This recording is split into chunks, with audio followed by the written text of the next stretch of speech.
वीर समर्थ शुकासारिखे पूर्ण वैराग्य जाचे, वसिष्ठा परी ज्ञान योगेश्वराचे, कवी वाल्मिका सारिखा मान्य ऐसा, नमस्कार माझा सद्गुरु रामदासा. श्रीराम मला वाटते अंतरी त्वा वसावे, तुझ्या दासबोधासी त्वा बोध व्हावे, अपत्या परी पाववी प्रेमग्रासा, महाराज या सद्गुरु रामदासा. जय जय रघुवीर समर्थ. श्रीकृष्ण गोविंद हरे मुरारे, हे नाथ नारायण वासुदेव, प्रद्युम्न दामोदर विश्वनाथ, मुकुंद विष्णोर्भगवन् नमस्ते. सच्चिदानन्दरूपाय विश्वोत्पत्त्यादिहेतवे, तापत्रयविनाशाय श्रीकृष्णाय वयं नुमः. कृष्णाय वासुदेवाय हरये परमात्मने, प्रणतक्लेशनाशाय गोविन्दाय नमो नमः. वसुदेवसुतं देवं कंसचाणूरमर्दनं, देवकी परमानन्दं कृष्णं वन्दे जगद्गुरुं. कृष्णकमलपत्राक्षं पुण्यश्रवणकीर्तनं, वासुदेवै जगद्योनिं नौमि नारायणं हरिं. कृष्ण कृष्णेति कृष्णेति यो मां स्मरति नित्यशः, जलं भित्त्वा यथा पद्मं संसारात् उद्धराम्यहं. कृष्णाय वासुदेवाय देवकीनन्दनाय च, नन्दगोपकुमाराय गोविन्दाय नमो नमः. नमः पङ्कजनाभाय नमः पङ्कजमालिने, नमः पङ्कजनेत्राय नमस्ते पङ्कजाङ्ग्रये. गोपाल कृष्ण भगवान की जय. जय जय रघुवीर समर्थ. श्री भगवानुवाच, ज्ञानं परमगुह्यं मे यद्विज्ञानसमन्वितं, सरहस्यं ददङ्गं च ग्रहाणगदितं मया. यावानहं यथा भावो यद्रूपगुणकर्मकः, तथैव तत्त्वविज्ञानमस्तु ते मदनुग्रहात्. अहमेवासमेवाग्रे नान्यद्य सदसत्परं, पश्चादहं यदेतच्च योऽवशिष्येत सोऽस्म्यहम्. ऋतेर्थं यत् प्रतीयेत् न प्रतीयेत् चात्मनि, तद्विद्यादात्मनो मायां यथा भासो यथा तमः. यथा महान्ति भूतानि भूतेषु चावचेष्वनो, प्रविष्टान्यप्रविष्टानि तथा तेषु न तेष्वहम्.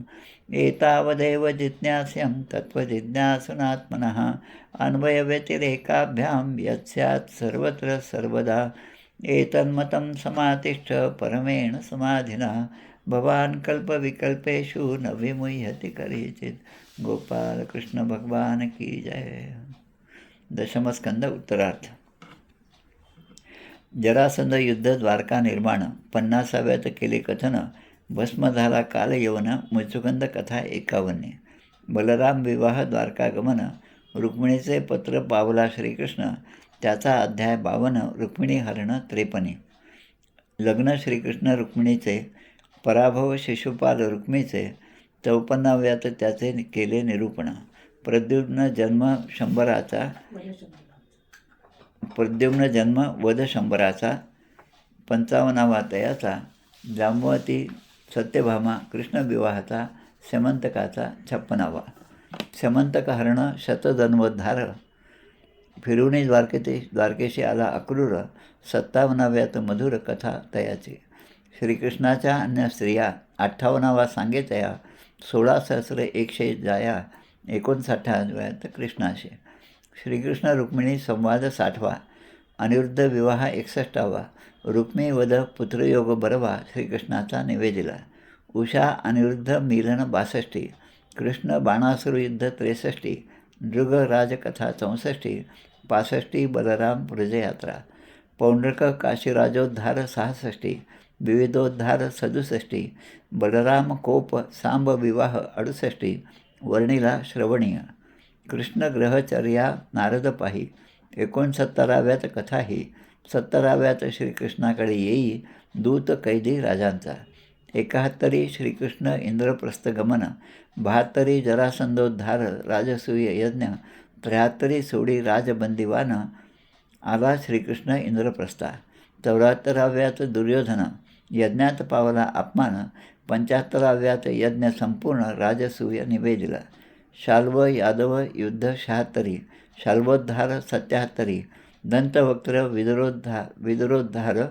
विदुरोद्धार 78, बलराम हस्ते सूतवध, बल्वलोद्धार बलराम यात्रा 79 सविस्तरा, सुदाम श्रीकृष्ण भेट मधुरा 80 वर्णिली, सुदाम्याशी ऐश्वर्यप्राप्ती 81 कथाती, श्रीकृष्ण बलराम गोपी भेटी 82, श्रीकृष्ण पट्टराण्यांशी द्रौपदी भेटली 83, वसुदेव यज्ञोत्सव 84, ज्ञान मातापित्याशी 85, सुभद्रा हरण मिथिलेत कृष्ण, जनक श्रुतदेवाशी दे दर्शन, एकदा अनेक रूप धारण 86, वेदस्तुती 87, शिवसंकटमोचन 88, भृगुदारा त्रिदेव परीक्षेशी 89 वर्णिले, मृत विप्र बालकाशी 89 आणि ऋषिकेशी निवेदिले 90 श्रीकृष्ण लीला विहार. गोपाल कृष्ण भगवान की जय. जय जय रघुवीर समर्थ. श्रीराम जय राम जय. आज पौष वद्य तृतीया शके 1946. आजच्या तिथीचं वैशिष्ट्य थोडक्यात पाहूया आपण. छत्रपती संभाजी महाराज, छत्रपती शिवाजी महाराजांनंतर छत्रपतीपदी आरूढ झालेले संभाजी महाराज यांचा आज राज्याभिषेक दिवस आहे. छत्रपती शिवाजी महाराज आणि सईबाई साहेब यांच्या पोटी शंभूराजांचा जन्म 14 मे सन 1657 या दिवशी झाला. 16 जानेवारी म्हणजे आजचा दिवस, 16 जानेवारी म्हणजे तारखेप्रमाणे सन 1681 छत्रपती संभाजी महाराजांचा राज्याभिषेक रायगडावर झाला. 1681 म्हणजेच संभाजी महाराज राज्याभिषेक झाला त्यावेळेस छत्रपती शिवाजी महाराजांना जाऊन अवघे 9 महिने झाले होते आणि त्यावेळेस त्यांचा राज्याभिषेक झाला. अत्यंत कठीण अशा परिस्थितीमध्ये या राज्याची धुरा त्यांनी सांभाळली. संभाजी महाराजांच्याबद्दल जेवढं बोलावं तेवढं कमी आहे. त्यांचा पुण्यतिथीचा दिवस हा बलिदान दिवस म्हणून आपण साजरा करतो. तो दिवस म्हणजे फाल्गुन अमावस्या. त्यानंतर दुसऱ्या दिवशी आपल्याकडे चैत्र शुद्ध प्रतिपदा पाडव्याचा उत्सव असतो. गुढ्या तोरणं सगळे आपण उभारतो. पण एक गोष्ट सांगतो, घडलेली कथा 1681-82 आहे. कारण 1983 आम्ही नागपूरहून अकोल्यामध्ये आलो. नागपूरमध्ये असताना छत्रपती शिवाजी महाराजांच्या कथा सांगणारे कथाकार जे आहेत, शिवकथाकार आमचे विजयराव देशमुख चांगले मित्र आहेत. ते आता त्यांचं नाव आता सद्गुरुदास महाराज असं आहे. आणि त्यांनी लिहिलेलं एक पुस्तक होतं राजा शंभू छत्रपती. शंभू छत्रपतींच्यावर एक छोटंसं पुस्तक 100-150 पानाचं पुस्तक आहे. ते पुस्तक त्यांना लिहायचं होतं, प्रकाशित करायचं होतं. त्यावेळेस शंभूराजांची 300वी पुण्यतिथी होती 83. त्यासाठी त्यांनी 151 रुपये का 150 रुपये सगळ्यांकडून एक देणगी म्हणून घेतली. त्यांचं विशेष जे आहे ते मला सांगायचं आहे की त्या पुस्तकामध्ये शंभूराजांच्याबद्दल जे काही गैरसमज होते ते सगळे त्यांनी पुराव्यानिशी धुवून टाकलेले आहेत आणि शंभूराजांचं उज्ज्वल असं चरित्र त्यांनी त्यातून निर्माण केलेलं आहे. 150 रुपये पृष्ठ देणगी म्हणून त्यांनी घेतली आणि त्यावेळेसच त्यांनी सांगितलं होतं पृष्ठ देणगी देणाऱ्यांना या पुस्तकाच्या 5 प्रती भेट म्हणून दिल्या जातील. ज्या दिवशी हा उपक्रम झाला, त्या पुस्तकाचं प्रकाशन झालं, त्यावेळेस शिवाजी महाराज आणि संभाजी महाराज यांचं काम करणारे जे 2 नट सूर्यकांत आणि चंद्रकांत, आपल्याला आता त्यांचं आडनाव वगैरे मला आठवत नाही, ते स्वतः त्या ठिकाणी आले होते. रायगडाला जेव्हा जाग येतेसारखं नाटक ज्यांनी केलं ते आता या पुस्तकाच्या प्रकाशनाच्या वेळेस ते म्हणतात की माझ्याकडून फार मोठी चूक झाली. त्या नाटकामध्ये मी काम केलं. खरं संभाजी महाराजांचं चरित्र मला त्यावेळेसुद्धा माहीत नव्हतं. आणि या लेखकाचं सद्गुरुदास महाराजांचं वैशिष्ट्य असं की 5 पुस्तकं त्याच दिवशी स्टेजवर प्रत्येकाला दिली आणि नंतर एक 7-8 दिवसामध्ये पूर्ण हिशेब झाल्यावर उरलेले जे काय 11-12 रुपये राहिले होते ते सुद्धा पाकिटात घालून प्रत्येकाच्या घरी पोहोचवले. असे ते सद्गुरुदास महाराज त्यांनी पुन्हा आत्ता मागील वर्षी किंवा 2 वर्षापूर्वी हेच चरित्र पुन्हा प्रकाशित केलं. खूप सुंदर असं चरित्र आहे. प्रत्येकाने ते चरित्र घ्यावं. मी तर माझ्या पद्धतीप्रमाणे प्रत्येकाच्या जन्मतिथीला, निर्याणाच्या तिथीला त्या चरित्राचं वाचन करीत असतो. फाल्गुन अमावास्येला या चरित्राचं वाचन मी दरवर्षी करीत असतो. आपल्या ज्या भगिनी आहेत वृषालीताई कुलकर्णी कोल्हापूरमध्ये राहतात आणि गडहिंग्लजच्या तिथे आपला जो मठ आहे समर्थनगरचा, त्या मठाचं खूप मोठं कार्य त्या करतात. त्यांचे वडील असणारे शाहीर योगेश विष्णुरकर, त्यांना आम्ही अण्णा म्हणतो, त्या अण्णांनी त्या 1983 रोजी 300व्या बलिदान दिवसाच्या निमित्ताने एक पोवाडा लिहिला होता. तो पोवाडा मी इथे वाचतो. त्याचा थोडंसं आपण अर्थ लक्षात घेऊया आणि येणाऱ्या फाल्गुन अमावास्येला छत्रपती संभाजी महाराजांचा हा बलिदान दिवससुद्धा आपण साजरा करूया.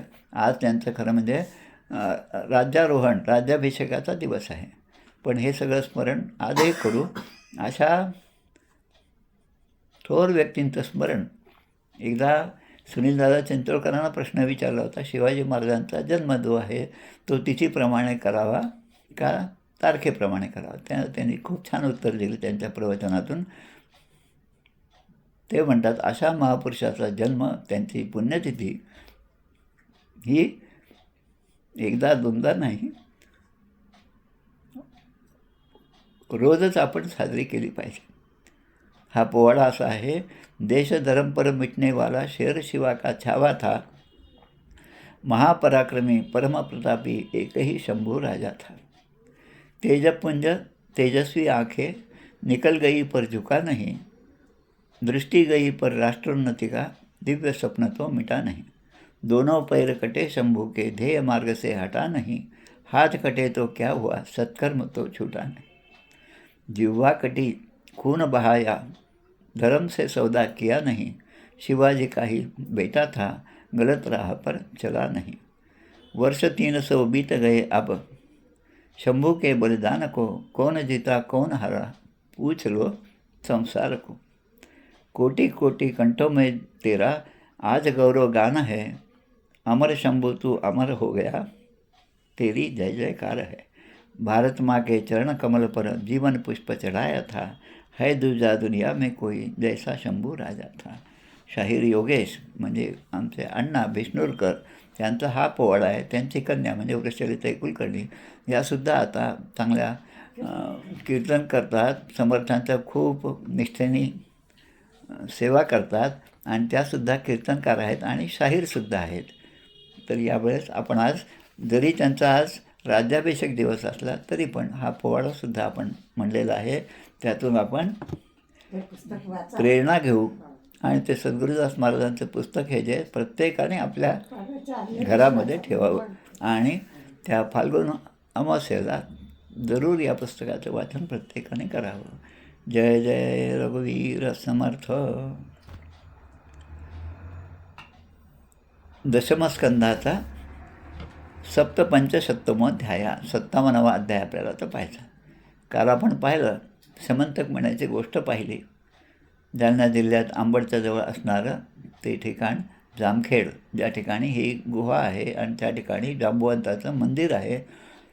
त्या मंदिरात गेल्यानंतर असं वाटतं की आता जांबुवंताची मूर्ती कशी असेल आणि खूप कल्पकतेने ती मूर्ती त्या ठिकाणी तयार केलेली आहे. तिची पूजा रोज होत असते आणि त्या ठिकाणचं वैशिष्ट्य असं की त्या ठिकाणी गेल्यावर ती मूर्ती पाहायसाठी आपण आतुर असतो. त्यावेळेस एखाद्या झाडाच्या मागून, एखाद्या कपारीतून, एखादा काय म्हणतो आपण त्याला रीच म्हणजे अस्वल जसं बाहेर येतं तशा स्वरूपात ती मूर्ती त्या ठिकाणी आहे.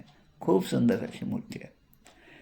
त्यांचं आपण काल आपण पाहिलं आणि कालच्या ह्याच्यात आपण पाहिलं की या समंतक म्हणायच्या निमित्ताने भगवंताचे 2 विवाह झाले. एक म्हणजे सत्यभामा आणि दुसरी म्हणजे जांबुवंती. या दोन्ही विवाह झाले. आता ह्या समंतक म्हणायचा जो संदर्भ तो अजून संपला नाही. अजून त्याचा पुढचा भाग आजच्या अध्यायामध्ये आहे. त्याच्या सुरुवातीलाच एक श्लोक शुकदेव सांगत आहेत परीक्षित राजाला. विज्ञातोर्फी गोविंदो दग्धानाकर्ण पांडवान कुंतीच कुल्यकर्णे सह रामो ययो कुरुन. या श्लोकाचा अर्थ असा, शुकदेव परीक्षित राजाला सांगतात, लाक्षाग्रहाला लावलेल्या आगीमुळे पांडवांचा केसही वाकडा झाला नाही. आणि समर्थ केव्हाही, कारण समर्थ आपले सद्गुरू असल्यामुळे त्यांचा संदर्भ आपल्याला लगेच लक्षात येतो. आपल्या ग्रंथराज दासबोधामध्ये दशक 4 समास 8 सख्य भक्ती निरूपणामध्ये एक ओवी येते. ऐसे परम सख्य धरिता देवास लागे भक्ताची चिंता पांडव लाखा जोहरी जळता विवरद्वारे काढिले. पांडवांना सही सलामत त्या लाक्षागृहातून बाहेर काढणं हे भगवंताचीच सगळी कृपा आहे आणि ती आपल्या विदुरांच्या मार्फत ती कृपा त्यांना अनुभवता आली. आता हा सगळा प्रसंग तिकडे घडला महाभारतामध्ये आणि हे सगळं भगवान श्रीकृष्णांना माहीत होतं. सगळ्याच गोष्टी या जगामध्ये घडणाऱ्या ज्या आहेत त्या सगळ्या त्यांना माहीत असतात. आपण उगीच जाऊन सांगत असतो मंदिरामध्ये जाऊन, आमच्या मुलाला आता मॅट्रिकमध्ये चांगले मार्क मिळू दे, आमच्या सुनेला पुत्रप्राप्ती होऊ दे, आम्हाला नातू होऊ दे, काय काय रडगाणं आपण देवापुढे मांडत असतो. पण ज्या भगवंताला प्रत्येक गोष्टच माहीत असते, ते भगवंत त्या काळामध्ये हा प्रसंग झाल्यानंतर त्यांना माहिती की पांडव सही सलामत त्यातून बाहेर पडलेले आहेत, तरी पण लोकव्यवहार मनुष्यदेह धारण केल्यामुळे ते माहीत असूनही भगवान श्रीकृष्ण हे कुंती आणि पांडव जळून गेले आहेत, ते मेले आहेत असा भाव घेऊन हे कळल्यानंतर जशी आपली जनरीती आहे त्याप्रमाणे ते बलरामांना बरोबर घेऊन हस्तिनापुराला गेलेत. अशा प्रकारे हा पहिला श्लोक या ठिकाणी सांगितला. तिथे गेल्यावर भीष्म, कृपाचार्य, विदुर, गांधारी, द्रोणाचार्य या सगळ्यांचं त्याने भेट घेतली आणि पांडवांचा मृत्यू झाला हे पाहून त्या ठिकाणी सांत्वन केलं आणि सहानुभूती दाखवली. आणि ते म्हणतात, अरे रे फार वाईट झालं, हा कष्टम इति होचतुः, खूप कष्ट, तुल्य दुःखौच संगम्य, खूप मला दुःख झालं, हे दुःख त्यांनी त्या ठिकाणी प्रगट केलं. भगवंताकडून हेच शिकायचं.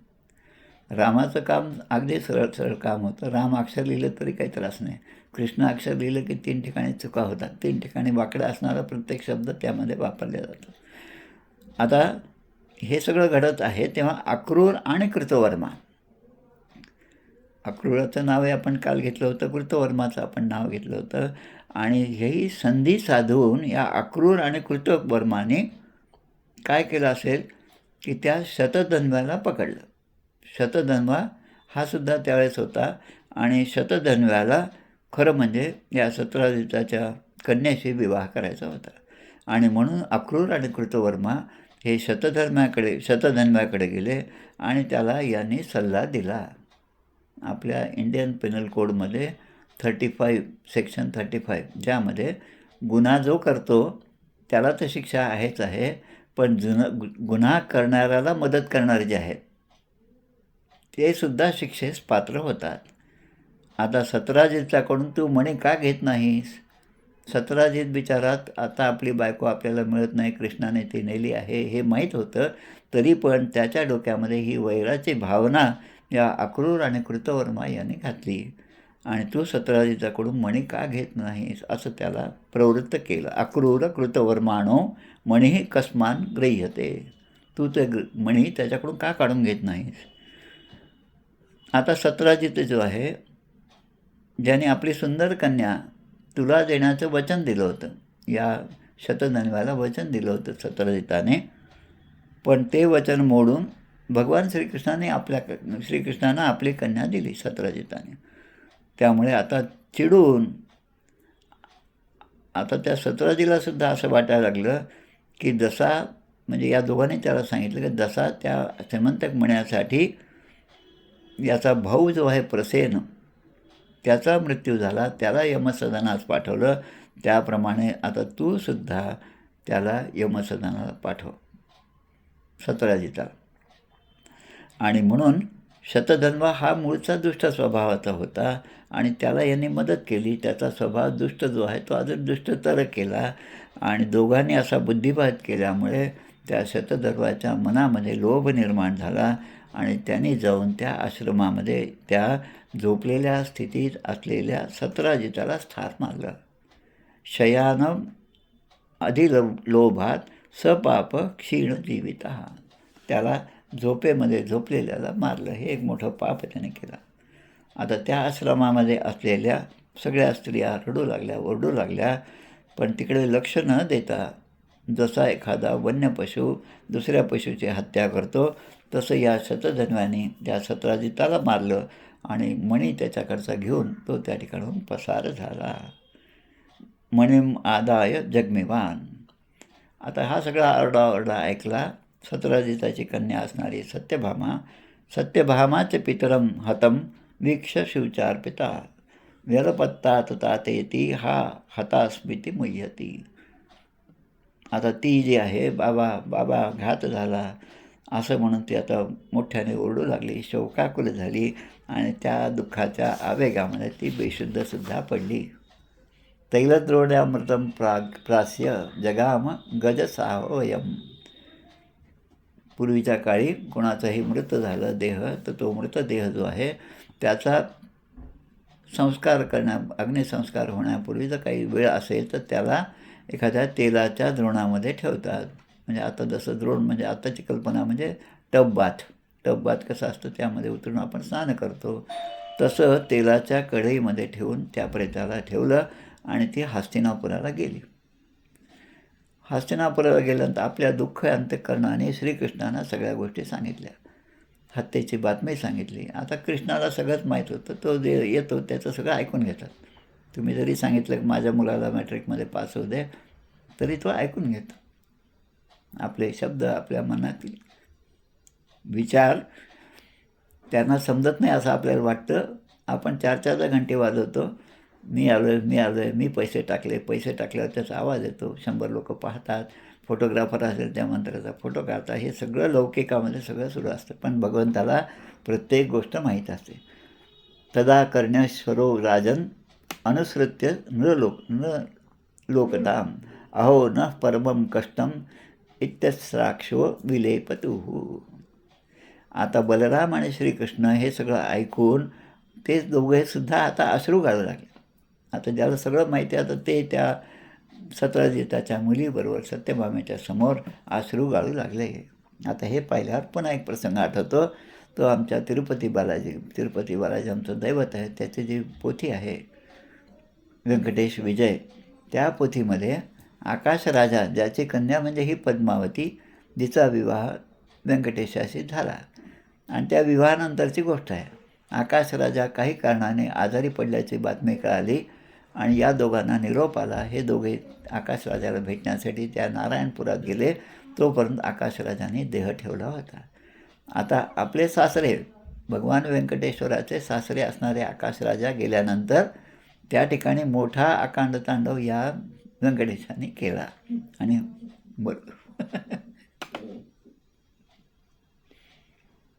सगळ्या जगाचा पिता आणि बरोबर पत्नी होती, पद्मावती होती आणि माझे सासरे गेले. खूप मोठ्याने आवाज काढला आणि रडू लागले.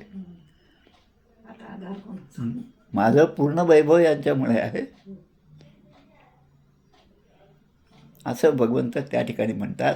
तसंच या ठिकाणी सुद्धा बलराम आणि श्रीकृष्ण हे सुद्धा मोठ्याने अश्रू गाळू लागले आणि रडू लागले.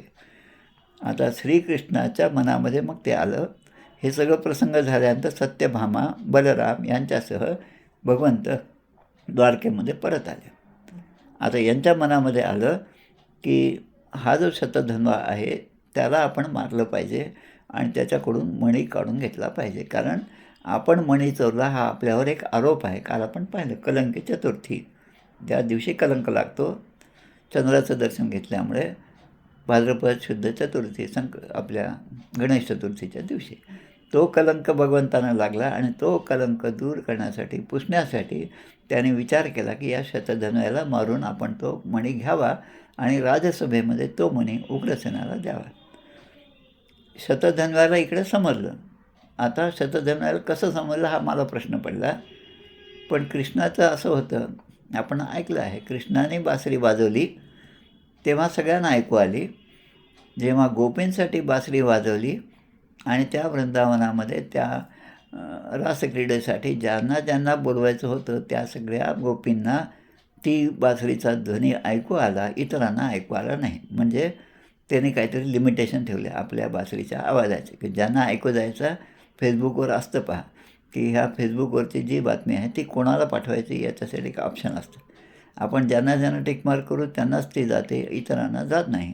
तसं या ठिकाणी सुद्धा या शतधन्व्यालाच ही बातमी समजली. एरवी कृष्णाची बातमी कोणाला समजत नाही, पण त्यांची इच्छा होती शतधन्व्याला समजली पाहिजे, म्हणून त्याला समजलं.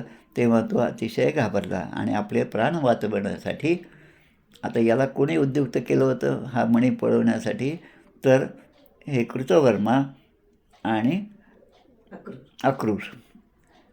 आता त्याला वाटलं की आता घाबरलेला आहे, आता आपला प्राण वाचावा, याच्यासाठी तो कृतवर्म्याकडे धावत पळत गेला आणि कृतवर्म्याला म्हणाला, नाहम ईश्वरयोः कुर्याम हेलनम रामकृष्णयोः कोनुक्षेमाय कल्पेत तयोर्वृजनम आचरण.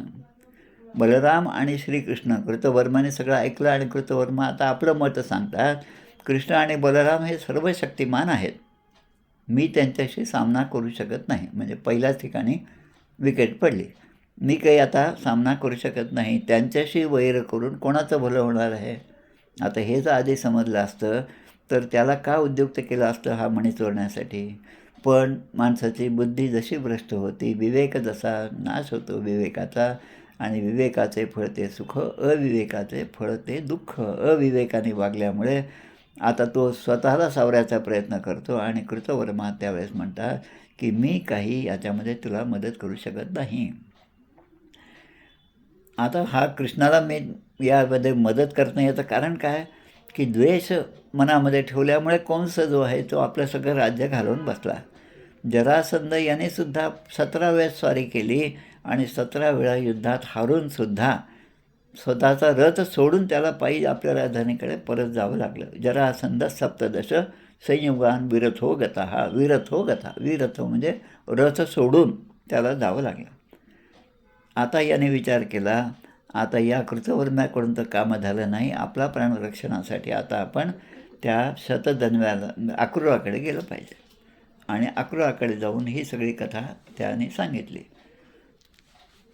आता अक्रूराला सांगत असताना अक्रूर काय म्हणतो ते पहा. प्रत्याख्यातस्स चाक्रूर पार्ष्णिग्राहम असा अयाचत सोप्याहको विरुद्धेत विद्वान ईश्वर बलम. त्या कृष्णाचं, त्या समर्थांचं बळ जाणणारा कोण असेल या जगामध्ये, आणि त्याच्याशी वैर घेणारा कोण असेल, जो या सगळ्या पृथ्वीची, सगळ्या ब्रह्मांडाची रचना, संरक्षण आणि संहार सहजपणे करतो, तो काय करू इच्छित नाही. स्वतः ब्रह्मदेव इतक्या जवळचे असूनसुद्धा त्यांना त्याचं मन समजलं नाही. 7 वर्षाचे असताना ज्या कृष्णाने आपल्या करंगळीवर तो गोवर्धन पर्वत उचलला, हे सगळे श्लोक या ठिकाणी दिलेले आहेत. यः सप्तहायन शैलम उत्पाटेन एकेन पाणीना.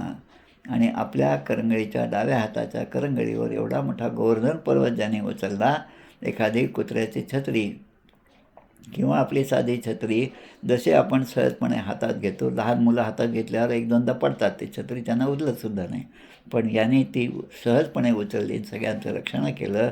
इतकं सामर्थ्य ज्याच्याशी आहे त्याला मी इथूनच नमस्कार करतो, असं म्हणून याने सुद्धा ते प्रस्ताव झुडकावून लावला.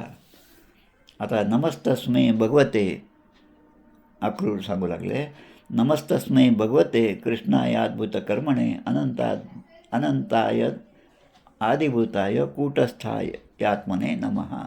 अशा भगवंताला मी इथूनच नमस्कार करतो, असं सांगितल्यावर आता अक्रूराने त्याला तर परत पाठवलं. पण शतधन्वाने अजून एक काम केलं, की आता हा सेमंतकमणी माझ्यावर असल्यामुळे कृष्ण मला मारणार, कृष्ण माझ्या मागे पळणार, मला पकडणार, हे माहीत असल्यामुळे तो सेमंतकमणी त्याने अक्रूराकडे दिला.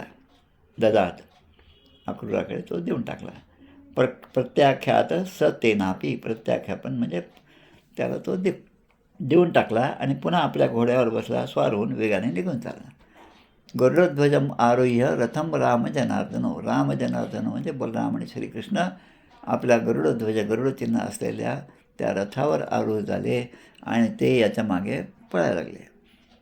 आता हा मिथिलेच्या एका उपवनामध्ये, आता मिथिला नगरीचा इथे उल्लेख आले आहे. मिथिलायाम उपवने विसृज्य पतितम हयम.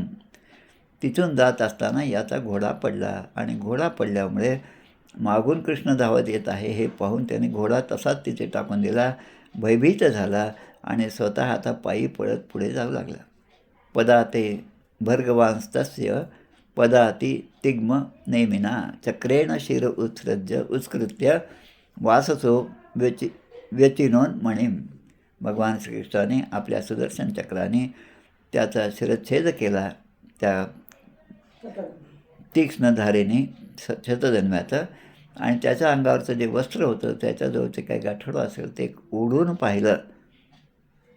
काय म्हणतात इथे, वाससो व्यचिन मणी, आणि ते उघडून त्यामध्ये असलेला मणी भगवंताने आपल्याकडे घेतला, परंतु तो मणी काही भगवंताला सापडला नाही. अलब्ध मणिर आगत्य कृष्ण आग्रहाज अंतिकम वृथा हतशतधर्म मणिस्तत्र न विद्यते.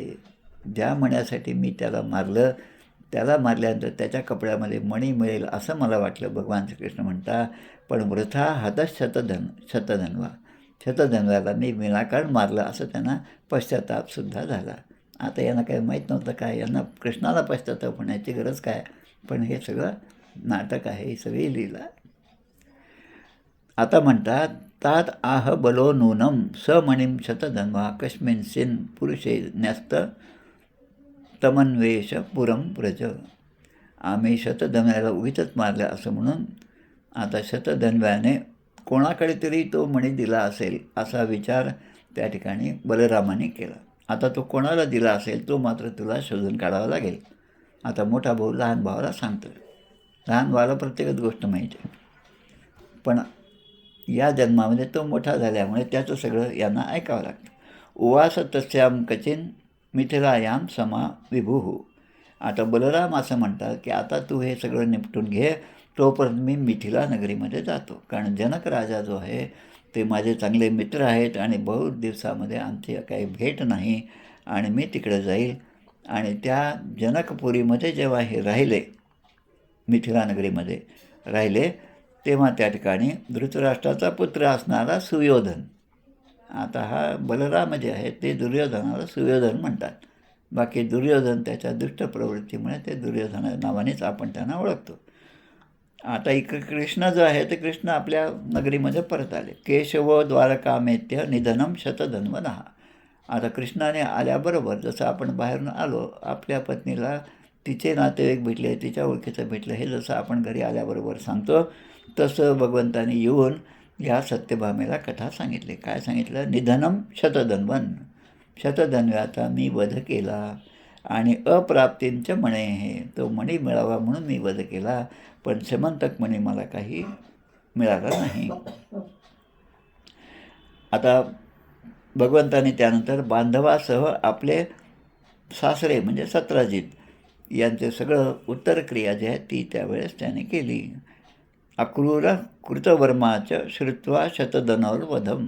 अक्रूर आणि कृतवर्मा म्हणजे ज्या गुन्ह्यामध्ये इतर लोक सामील होतात त्यांचं, त्या गुन्ह्याच्याकडे त्यांचं काय पोलिसांचं चालू आहे, पोलीस काय संशोधन करत आहेत, कोण त्याबद्दल काय बोलत आहे, याकडे जसा अपराधी माणूस लक्ष ठेवतो, कारण त्यामध्ये आपलं नाव येतं का आलं नाही पाहिजे या दृष्टीने तो प्रत्येक गोष्टीकडे, हालचालीकडे लक्ष ठेवतो, तसं अक्रूर आणि कृतवर्मा यांनी सुद्धा याकडे लक्ष दिलं आणि त्यांच्या लक्षात आलं की आता ही गोष्ट पुन्हा आता आपल्याकडे येणार, आणि म्हणून ते दोघे त्या ठिकाणाहून पळून गेले, अक्रूर आणि कृतवर्मा. अक्रूरे प्रोषिते अरिष्ठान यासन वै द्वारकौसकाम. आता द्वारकौकसाम म्हणजे द्वारकेमधले जे नागरिक होते, द्वारकावासी जे होते, त्यांच्या कानावर ही सगळी गोष्ट गेली आणि त्या अनेक प्रकारच्या संकटांना त्यांना तोंड द्यावं लागत होतं. नागरिकांना देखील कष्ट सहन करावे लागले होते. आणि मग ते म्हणतात पण या भगवान श्रीकृष्णांच्या कसे श्रीकृष्ण आहेत, मुनिवास निवासे किम घटेत आरिष्ठ दर्शनम, ज्यांच्या उदरामध्ये हे सगळं ब्रह्मांड सामावलेलं आहे, किंबहुना प्रत्येक मुनी यांचं मूळ निवासस्थान हे भगवंत आहेत.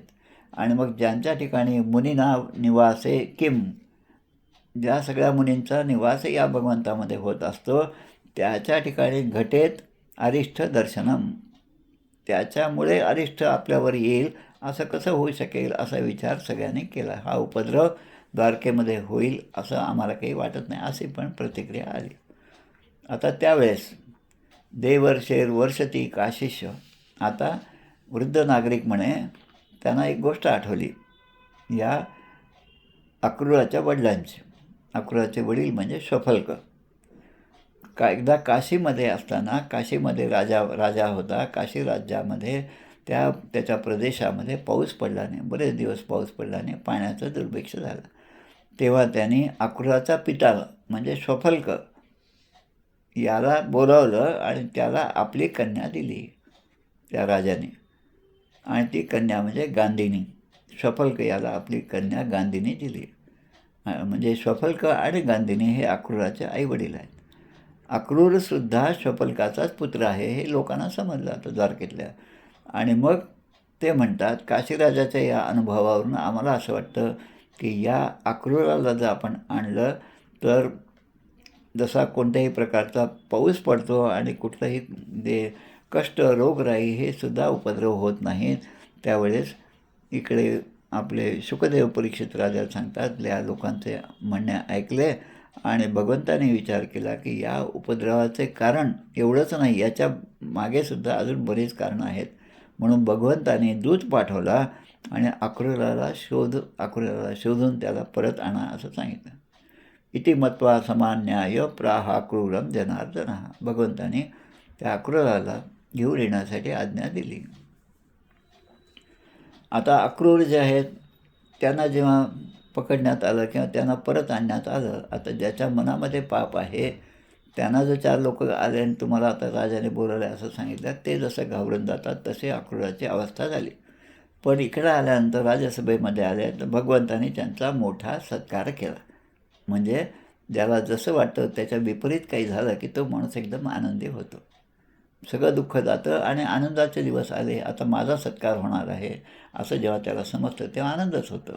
पूजयित्वा अभिभाषेन कथयित्वा प्रियाम कथा, त्यांना आणलं, त्यांचा सत्कार केला भगवंताने. आता कृष्ण नीती जी आहे ती अशी आहे, गोड गोड गोष्टी बोलून संभाषण केलं, सगळ्या गोष्टी त्यांच्याकडून जाणून घेतलं आणि हसत हसत भगवंत अक्रूराला म्हणाले, ननुदानपते न्यस्तस तय्यास्ते शतधन्वना शमंतको मणी श्रीमान विदित पूर्व एव नहा.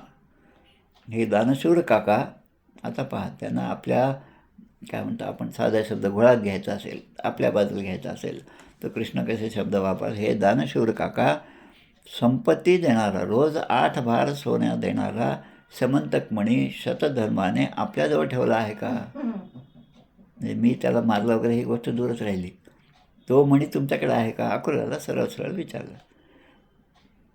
आणि ही गोष्ट आम्हाला माहीत नव्हती म्हणून आम्ही तुम्हाला विचारतो.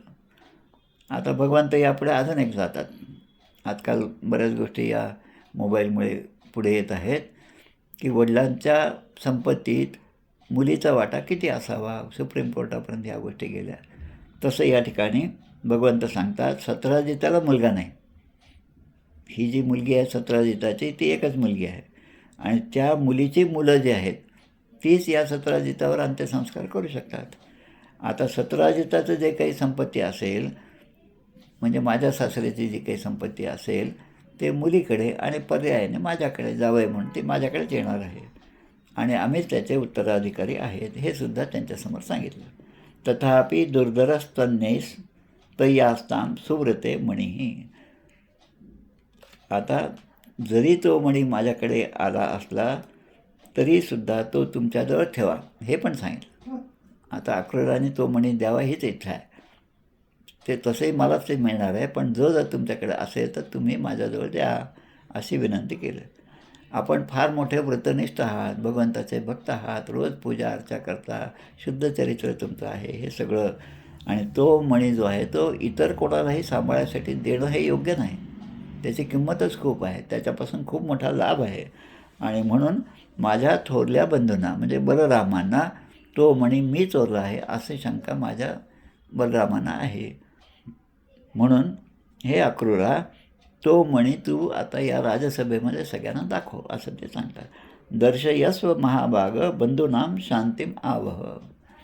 आमच्या बंधूंना बलरामांना एक प्रकारची शांती स्थापन मिळावी, आणि हा जो आळ आहे माझ्यावर आलेला, तो आळ कलंकी चतुर्थीच्या निमित्ताने माझ्यावर आलेला आळ हा दूर व्हावा, आणि माझ्या मोठ्या बंधूचं मन जे आहे माझ्याबद्दलचं हे सगळं स्वच्छ व्हावं, आरोप त्यांच्या मनामध्ये राहू नये, यासाठी तुम्ही आता सगळ्यांची शंका दूर करण्यासाठी एक समाधान आमच्यासाठी करा, की तो मणी जो आहे तो सगळ्यांना दाखवा. आता कृष्णाने असं का म्हटलं असं अक्रूर विचार करू लागले. तेव्हा अक्रूरांच्या मनामध्ये एक आलं, आणि अक्रूरांची सगळी कथा कृष्णाला तर सगळंच माहिती आहे. अक्रूरांनी तो मणी प्राप्त झाल्यापासून अनेक प्रकारचे यज्ञ केले. आता 2 वर्षापूर्वी त्या जमवताच्या काय ते गावाचं नाव जामखेड, तिथे गेलो असताना त्याच्यानंतर आम्ही आपल्या अंबडला गेलो, ज्या ठिकाणी मोठा यज्ञ झाला होता. त्या यज्ञाचं निमित्त म्हणजे 220 पुण्यतिथी होती त्या ठिकाणी, आणि त्या पुण्यतिथीच्या निमित्त जो यज्ञ केला त्यामध्ये पाहिलं की यज्ञामध्ये अनेक प्रकारचे कुंड तयार केले जातात. एक कुंड त्रिकोणी असतं, एक चौकोनी असतं, एक आयताकृती असतं, एक वर्तुळाकार असतं, एक पंचकोनी असतं, एक षटकोनी असतं. तर असं या अक्रूरांनी जे जे यज्ञ केले, कारण आता रोज एवढ्या 8 भार सोनं मिळणार, मग आता तो खर्च तर केला पाहिजे ना ते सोनं, म्हणून अक्रूराने अनेक यज्ञ केले हे भगवंताला माहीत होतं. आता ते जसं कुंड केलं, आपण जेव्हा कुंड तयार करतो जमिनीमध्ये खड्डा करतो, त्याच्या भोवती विटा रचून थोडंसं वर माती वगैरे लावून शेणाने सारवतो. तर याने त्या ठिकाणी प्रत्येक कुंडाला सोन्यानेच मडवलेलं होतं, प्रत्येक कुंडाला. म्हणजे याची संपत्ती जी आहे ती त्या ठिकाणी त्या यज्ञाच्या निमित्ताने सगळी प्रगट झाली हे भगवंताला माहीत होतं. आणि जय ब्राह्मण त्या यज्ञाला आलेले होते, त्याला अक्रूरांनी भोजन पात्र जे आहे ते सुद्धा चांदीचं होतं, ग्लास चांदीचं, वाटी चांदीचं, आणि जात असताना त्या ब्राह्मणांची पूजा करून नमस्कार करून अक्रूरांनी प्रत्येकाला ते चांदीचं सोनं, ताट, वाटी, तांब्या, पेला जे काय असेल ते सगळं दान म्हणून दिलं. आणि म्हणून म्हणता अविच्छिन्ना मखास्ते आद्य वर्तनते रुक्म वेदया. यज्ञाची वेदीसुद्धा रुक्म म्हणजे सोन्याची तुम्ही केली होती. म्हणजे आता अक्रूराच्या मनामध्ये जे आपल्याने लपवून ठेवलेलं होतं ते आता कुठल्याही प्रकारे गुप्त राहायची शक्यताच नाही. कृष्णाने तेवढं बोलून दाखवलं. मग श्रीकृष्णाने अशा प्रकारे त्याची समजूत घातली. तेव्हा आता अक्रूराला वाटलं आता सगळंच झालं, आता काय आपण शरणच आलं पाहिजे. तसं आदाय वाससाच्छन्नम ददौ सूर्य समप्रभम. तो जो मणी होता जो त्याने आपल्या वस्त्रामध्ये गुंडाळून ठेवलेला होता, तो सूर्यासारखा प्रकाशमान असा समंतक मणी बाहेर काढला आणि भगवंताच्या हातामध्ये दिला. आता भगवंताने तो घेतला. आता घेतला का आणि पुन्हा अक्रूरालाच का दिला, याच्यासाठी एक छोटीशी गोष्ट पाहू आणि मग पुढे जाऊ आपण. आमचे गोंदवलेकर महाराज, त्यांचे कोर्टामध्ये केस होते. रोज पत्नीला सांगायचे कोर्टामध्ये जायचे, आज साक्षी आहे, तिथे मला वेळ लागेल. आणि त्यांच्या भावाच्या विरुद्ध भावानेच केस केली होती त्या जमिनीसाठी. आणि भगवंत आपले गोंदवलेकर महाराज हे सत्यासाठी लढत होते कोर्टामध्ये जाऊन. वास्तविक त्यांनी ती जमीन त्यांना देऊन टाकली असती, पण कोर्टामध्ये त्यांनी केस केल्यामुळे यांनाही जावं लागलं. आणि जाताना ते म्हणायचे तिथे गेल्यानंतर मधली जी सुट्टी असते त्यावेळेस त्या ठिकाणी आम्ही ते तू काय जे बांधून देशील ते आम्ही खाऊ, तर भावासाठी पण दे. म्हणजे दोघांसाठी ते जेवणाचा डब्बा किंवा एखाद्या फडक्यामध्ये बांधून नेत असतील. आता हे सगळं रोज म्हणजे भावाबद्दल प्रेम आहे, भावाने यांच्याविरुद्ध केस केलेली आहे आणि ती कोर्टामध्ये चालू आहे, त्याचे साक्षी पुरावे सुरू आहेत. पण महाराजांनी ती केस जिंकली. आता जिंकल्यानंतर ती जमीन महाराजांना मिळाली, पण महाराज म्हणतात ही जमीन मला नको. त्याने ती जमीन पुन्हा आपल्या भावाला परत केली. आता शिष्याने प्रश्न विचारला, ही जर त्यांनाच परत द्यायची होती तर मग एवढं सगळं नाटक का केलं. तर ते म्हणतात भगवंताचा भक्त हा भोळा असतो असं कोणालाही वाटू नये. दुसऱ्याची लबाडी आपल्या लक्षात आली पाहिजे एवढं आपल्याला एवढी लबाडी शहाणपणा आपल्याकडे पाहिजे. पण कोणी येतं आणि भक्ताला फसवतं असं होऊ नये. तसं या ठिकाणी समंतक दर्शयित्वा ज्ञातिभ्यो रज आत्मनः विमृज्य मणिना भूयस तस्मै प्रत्यपर्यत प्रभू. कृष्णाने तो समंतक मणी आपल्या हातात घेतला आणि आपल्या सगळ्या बांधवांना दाखवला. बलरामांना दाखवला, उग्रसेनांना दाखवला, राज्यामध्ये जे जे होते त्या ठिकाणचे सगळे मंत्री वगैरे त्या सगळ्यांना दाखवला. पहा, मणी माझ्याकडे नव्हता, माझ्यावर जो आरोप होता तो आरोप खोटा होता आणि तो माझ्यावरचा आळ आता दूर झालेला आहे. म्हणून आता तो मणी तुमच्या सगळ्यांच्या समक्ष मी अक्रूराला देत आहे. तस्मै प्रत्यर्पत प्रभू. प्रत्यर्पत म्हणजे परत करणे. आपलं तो एक सैन्याचा अधिकारी पाकिस्तानमध्ये होता, त्यांच्या जेलमध्ये होता, मला वाटतं त्याचं नाव अभिनंदन. अभिनंदनासाठी आदरणीय श्री मोदीजींनी खूप मोठे प्रयत्न केले. शेवटी पाकिस्तानला त्या अभिनंदनाला आपल्याकडे परत द्यावं, त्याला म्हणतात प्रत्यार्पण. प्रत्यार्पण म्हणजे त्यांना परत केलं. तसं तस्मै प्रत्यर्पत प्रभू. त्यांनी तो मणी घेतला आणि पुन्हा अक्रूराला परत दिला. अशा प्रकारे हा अध्याय आहे. आता शेवटच्या अध्यायामध्ये अनेक अध्यायांमध्ये जसं असतं तसंच इथे पण आहे. ते म्हणतात सर्व शक्तिमान सर्व व्यापक भगवान श्रीकृष्णाचे हे जे पराक्रम आहेत ते आख्यान सगळे पाप दूर करणारे आणि जीवाचं परममंगल करणारे असे हे आख्यान आहे. आख्यानम पठती शृणोती अनुस्मरेत वा. असं आख्यान पठती जो याचं वाचन करतो, शृणोती जो ऐकतो आणि अनुस्मरेत म्हणजे आज मी सांगत आहे, तुम्ही ऐकत आहात आणि याचं स्मरण तुम्ही जर नेहमी करत राहिलात तर दुष्कीर्तिम दुरितम अपोह्य याती शांतम. जो हे वाचतो, जो हे ऐकतो आणि याचे पुन्हा पुन्हा स्मरण करतो तो सर्व प्रकारची अपकीर्ती आणि पापांपासून मुक्त होऊन त्याला खरी शांती प्राप्त होते. याती म्हणजे प्राप्त होते, शांतीम त्याला सगळी शांती प्राप्त होते. अशा प्रकारे हा 42 श्लोकांचा हा अध्याय या ठिकाणी समाप्त होईल. इथे श्रीमद्भागवते महापुराणे पारमहंस्यां संहितायां दशमस्कंधे उत्तरार्धे समंतकोपाख्याने सप्तपंचाशत्तमोऽध्यायः. श्रीकृष्णार्पणमस्तु. 2 मिनटं थांबूया. मला गावाला जायचं असल्यामुळे बुधवार गुरुवार यावेळेस ही प्रवचनं झाली. पुढील आठवड्यातसुद्धा मला गावाला जायचं आहे, त्यामुळे शुक्रवार शनिवारचं प्रवचन आहे ते त्याऐवजी सोमवार मंगळवार होईल, कारण बुधवारी मला गावाला जायचं आहे. आणि बुधवारी आपल्याला अखंड दासबोध पारायणाच्या याद्या पण सुद्धा पाठवायच्या अष्टमीच्या. त्यामुळे अष्टमीला आपलं पारायण झालेलं हे मला एरवी जसं आपण 2 वाजायच्या आत कळवतो तसं ते सकाळी लवकर कळवा 10-11 वाजेपर्यंत, जेणेकरून मला 12 वाजेपर्यंत या याद्या सज्जनगडावर पाठवता येतील. एवढी सगळ्यांना विनंती करतो. या ठिकाणी आपण थांबूया. जय जय रघुवीर समर्थ. आरती म्हणूया 2 मिनटं.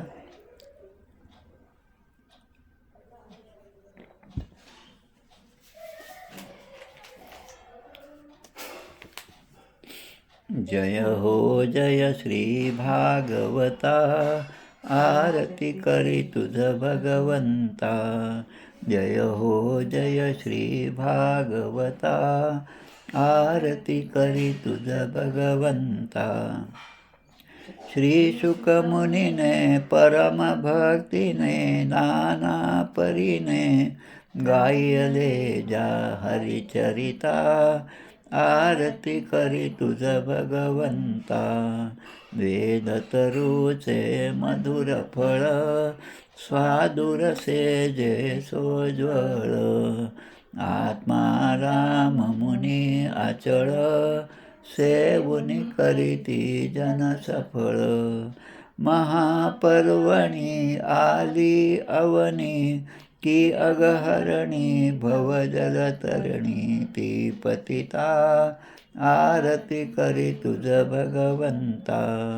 येथे व्यासांची वाणी, सार्थक हरिगुण गावोनी. शास्त्रपुराणी मुकुटमणी परम प्रेमामृत जननी सहज सेविता भाविक भक्ता उदारदाता मोक्ष तत्वता देहाता आरती करी तुझ भगवंता गमते जणू मानस तीर्थ द्वादश सोपाने युक्त निर्मल भक्ती जले भरित विहरे हरिहंस चितेथ श्लोक सुकुमले संत अलिकुले सेवुनि रमले भान विसरले रस पिता आरती करी तुझ विवंता अपार महिमा ग्रंथाचा वदवे ना कोणासाचा मेवा कविवर संतांचा प्राणची कीर्तनकाराचा जणू बोधाचा स्वयंप्रभेचा द्वादश कळीचा रवी अंतरीचा तमहर्ता आरती करी तुझ भगवंता ग्रंथ नव्हे हा श्रीकृष्ण गीते वेधी मन पूर्ण अनन्य होता या शरण खचित टळे जन्म मरण त्रितापजाती चिरये शांती नाथई वदती रामपदी ठेवी माथा आरती करी तुझ भगवंता जय हो जय श्री भागवता आरती करी तुझ भगवंता जय जय रघुवीर समर्थ गोपाल कृष्ण भगवान की जय।